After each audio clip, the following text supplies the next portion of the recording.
সবাই কেমন আছো বন্ধুরা? আজ চলে এসেছি আবার একটি নতুন রেসিপি নিয়ে। আজকে তৈরি করে দেখাবো সেমাই।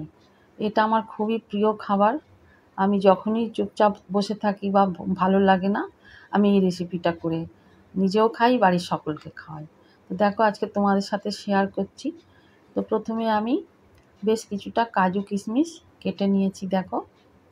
তো এটা সাইডে রেখে এবার আমি দেখো একটু লম্বা সাইজের সিমইটা নিয়েছি। এই সিমইটা না খেতে খুব ভালো লাগে।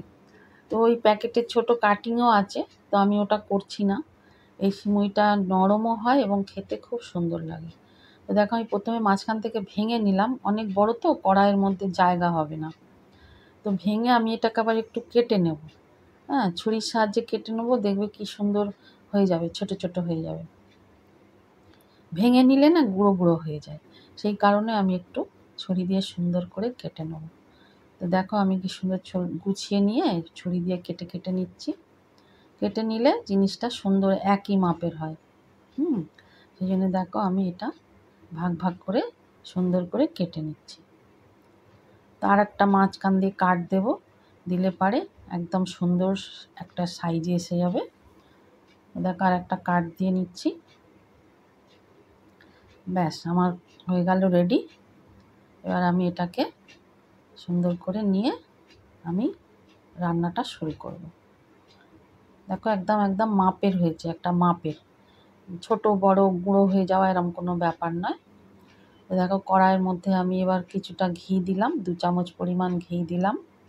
ঘিটা দিয়ে এবার আমি ড্রাই ফ্রুটসগুলো একটু হালকা হালকা করে ভেজে নেব।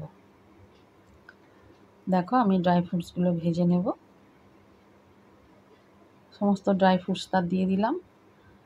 একটু সামান্য প্রথমে জোর দিলাম, তারপরে আঁচ কমিয়ে আমি এটা ভাজা ভাজা করে নেব। হালকাই ভাজবো, বেশি ভাজবো না। এবার সিমইটা দিয়ে দেবো। সিমইটা দিয়ে ওটাকেও আমি একসাথে, আমি ড্রাই ফ্রুটস আর তুলবো না, তো ওটাকেও আমি ভেজে নেব। দেখো হালকা ভাজা হয়েছে। এবার আমি সিমইটাও দিয়ে দেবো।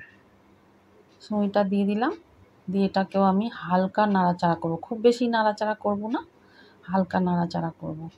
করে আমি এটা একটু খুব সুন্দর, এই সিমইটা না খুব সুন্দর খেতে হয়।